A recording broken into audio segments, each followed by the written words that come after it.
Tribune bar Repolosi, Repolosi Hairkandai, my alma torque. The Toyoba, I did was in the as I am sound, I think the woman that the local movie by Mating and Pagni. Maru in a Miasian Mating Pagre, I saw me a sort of tap on me, me say something about in the sort of Takani, reasoning to them talk to an 80 I did. Sing jump as level, see only the east wrong way. See only the east wrong way. Is there anyone is the weak way was in the weak way? See only the east wrong way. See only the Kazana tapini. Alba, who got away? No class like auto cleaner. Corruption in Togo Yard, see, Kulazik in the letter of the Matoto. Which come to have a noise live when we talk to you. Not right. Sorry. Come to bomb the hell of Unjaba. Simatan Agadi Sangisha. Agadi Videga in a winning. When I talk with a when I never when I in the end, yet get out me. I think my book was in the Mamin Salasia are reading Salafonema. One of the Riatarine. Announcing the Satas in the boogie exam pass up as a hand, Diraka Bada Tarama, exam house in the Redana. One example only to work with the representative. You took them away question to Losin Lower. Caricari question and case and the CM Pire is low in Saturday. My person, what does it ever? I did previous person is collection told the Napa. I don't mean I'm not so home with the one give my I don't see person hanging at home is coming. A second is part people like an headline. Picking me and done it. There was it? There was it. Little again. And over. Was the Okana El Samze, Hanagi division method to Nataba Lazanama methods coming and the inside factorization Toroga put up to Kanganata. Hosiki and Amataki with Marui Vanika Lusin Gipo. Marui Vani Ticini. Smile. Question there. Theory with the talk about smile. I said the pyramid I said and ratio of number any will be a home vehicle. And indeed, ratio of two numbers pyramid numbers are given with pyramid. Aduga Elsam Hankari is my. See, question in a command and a pyramid. I said can have a pyramid. Number Anidugi Kariba. Number Anidugi ratio to the pyramid. Adu Elsam Hambasi, Quesanzima, Star Anina Pair. I did like Kuda Amalis, Lico, I get on Nesarama. Let's tweet Alaminoko. She questions the twin Hangalisina Hangadesi, I give Hanzari Malaysia, Dunina. And Star Home Napi have a question. Twin Adam Hangavani, Star Adia Pigava, Ado Hangvisang in a Katanga Mahagani, Star Ma, she doesn't Hangian Nagayam, Toito with the Sipa. See question that my way of never can the see Levians you come in the mark to Rizico. I guess that Navin at that. Was he the formula to you? Munatauka Elsen Putokata Masagi, I said to Mapirum, I said, what can I be number? Risunatra, Altadi, Kamaito Nata, Elsen Putokari, Asagi Pyramid, I said Tuga into Haragan, Asagi, Risu the level numbers into Adugi Elsen Putu, Elsen of numbers. In ratio. Ratio the level number dugi Elsen Puto Purino have the time. See, Yantana I can talk about. Question therapy is question is my harmony. I said to now I the Sani Rogico. I said to 6 in Harva. Ratio do now 2 is to 3 in the pyramid. What are the Elsen Puto? What are the my reply? My home question is Hana, what I eat of winning anything. Can still like a happy one. My name is there. My name was given from the follow. I said to Pyramid, I said to Siswarmina. Sienisi Elsam Tony have not when has a. They show the labor number Zigels and the 2 or 3 digit Naravina co prime number. I say one or Vina co prime with one number cover. Co prime with one number cover. I do target only. One Elsam the Purina have not 2 or 3 6 times money. Otadi assembly Elsam Zipu Taragati. I said 6 cigar, I said I said 6 cigar can have with the tire. They stole the labor number Ziggy Elsam Harry Elsam 6 36 I'm like what they have. I'm so hungry, sit home massaging up to hanging. From a side of one, SSD, the humble question that CZL hanging.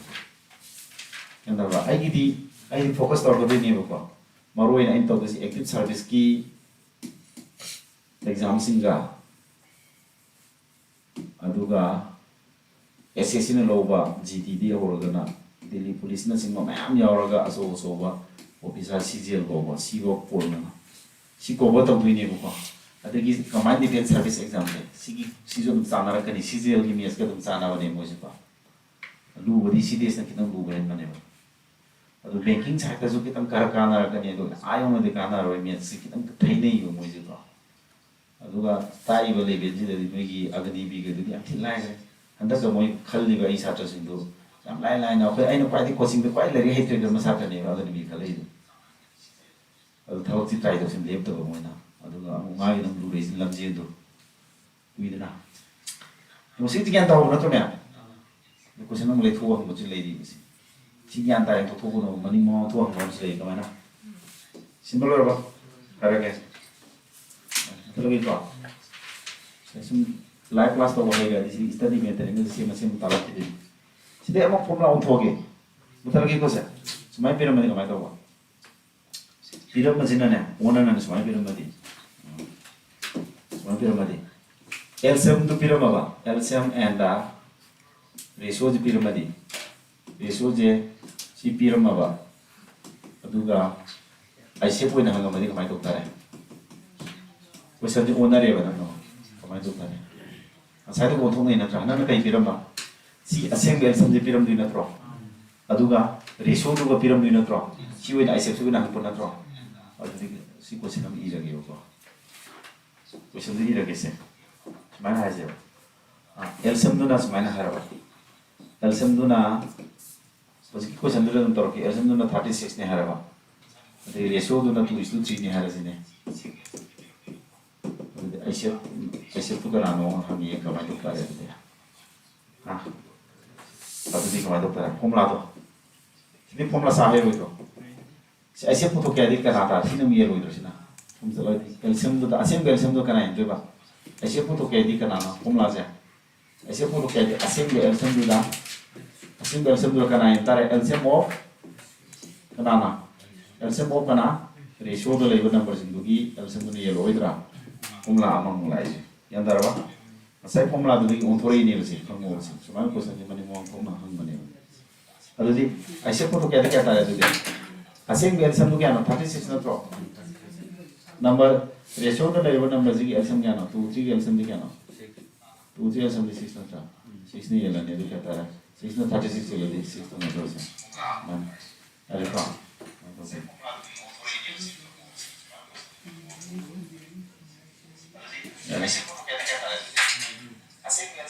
Bonzo da catraca tu iscrivi. Che sono da? Sono da che non dove si nata per spiegare si nei. Poi si, ma non lei può proprio si nata poi si lo tiene. Si non ti mandi che non è si muove si nata non devo.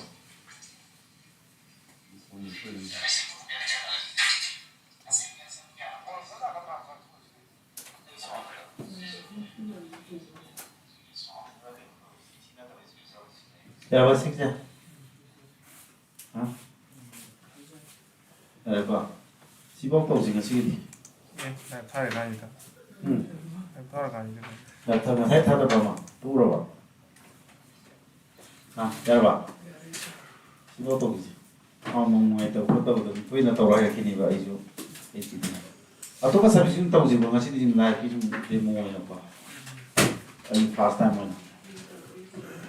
Lalu si mira ko ka pro.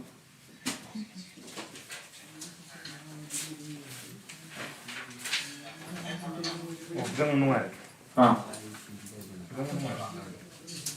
Pasal nama kita hak. Bila. Pasal nama kita hak. Mana pura. Pasal nama saya.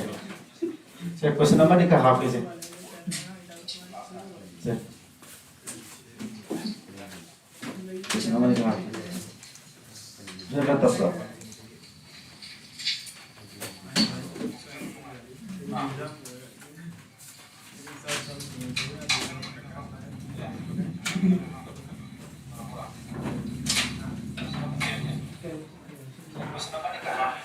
You know, CGL की question हम लोग follow भी को last में ना, officer वही या रेग जी में जी,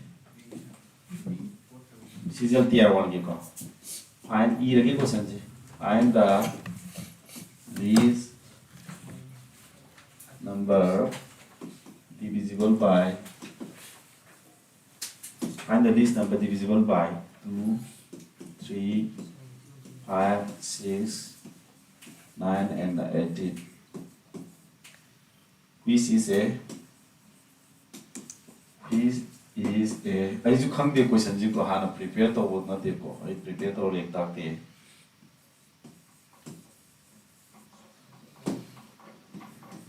C option A the 900, B the 400, C the 144.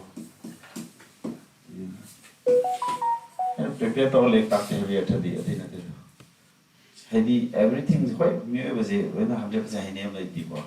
Of course, perfect way here is 1% more almost here or to the Kundigo. I am on a difficult details, 100% is lady, do not prepare to with the tower to put the team and attacking money with this. See questions there. CCL 2023 TR1 never call. July Tanku Marie the Tower. Let this question you was. See solution of the things you come out.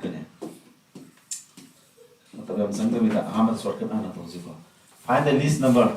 Quite people number divisible by 2, 3, 5, 6, 9. Amasung 18 na yen na. Ato mama sama su kari wala ba. Papes ko wala na tra. Pira mi si papes ko wala wala na tra. Ato karang na yan yani.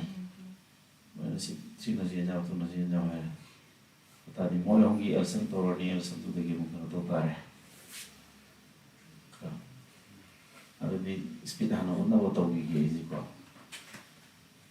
Tutel sam 6 tare. 6 na ngi 18 le. 18 ga 5 ga sam di ka tare. Puina 18 5 ga no. 18 el sam ga 5 tare. Ada di 18 na si ta ga tare 9 into 2. Ada taran ko ile kani du ta di 90 ta si ta mane. Ai speed so to zabani ko pasena. Question jo ai jo anu ni sabang thui ni ko le ri si degi. Anda baja. Speed so to only species second क्या समय में नहीं कहीं बोली तो मांगा तारा है जिसको second तारा स्वाद करते हैं बात करने में हाई लगती नहीं ना हाई जीव की कमाई बोली नो खंड बनी तो आई तब ना मकोते में बोला गया बुको आई ने समाना तो उड़ी जिमरम कहीं नो है को सीधम जी कोई ना तो भी मोंग से समाना को इन तो से माना हाई क्वेश्चन जी यहाँ ना क्या था जी why did pick per number के दो बात 18 ने 9 ने 6 ने Makoi sing ini yenda ba hamna tro. Makoi ni yenda ba. Quite a people number. Adu da purpose class wo ile purpose ko adi geno. Masing ani puri same number ani puri na kan tar ko na purpose ko ko pro. Makoi mari ne makoi kana yenda ba su dam tharo. 2 ne 3 ne 5 ne nichu mai da ba sa 9 18 makoi ni yenda ba hamna tro. Ere ko. Makoi ni yenda ba ha ji Makoi ni yenda ba hai se makoi elsam tu ni yenda ba yenda ba se makoi manga taruk la makoi taruk ni yenda ba hai se makoi elsam tu ni yenda ba number 2 ni ko adu 2 amasung 3 na 6 yenda ba yadra babani ki elsam ni 6 babani ya hon jo ya elsam putu putu yenda ba se adu ka 6 ka 9 ga se na 18 ni yenda ba adu 18 ji 6 amasung 9 elsam ni adu babani putu putu ya The leverage ka nata hai 18 ka 5 ka nata 18 ka 5 ka LCM di amana prime number ni amana kari 5 sina prime number 18 dina kari prime number na the babani se ICF 1 where ne ko ICF 1 where di LCM puto di puri ne re na atu na ne babani LCM ne si puto isi asam ni ko to isi LCM kya tare 18 9 ja 18 5 ja kya tare 90 ne adai puri na ra tham da be maram ju lai base Angka siapa nama orang nama yang hot kau tu, adu nasi ki shortcut logic cik khang mai ni basi, nasi tu nama practice torokan hari kini basi. Aina hai berarti kau angka hal lagi bapa. Makoi taruk sini yenja pada number, quite big pa, adu ga purpose pas ui bahasa. Makoi taruk ni yenja bahasa, makoi LCM putu kene basi. LCM putu putu, aina 2 ga 3 ga 6 ga 9 ga kai easy kai no hai betul dah. Makoi mayam, makoi mari se 2 ne 3 ne 6 ne 9 ne, makoi sila 18 GN be ayo. Adu 18 GN jata raga di 18 ji makoi LCM tare. Amma wala uri tu kana na 5 na tra. Adu 5 ga 18 ga ki putu usi hari, makoi LCM putu putu.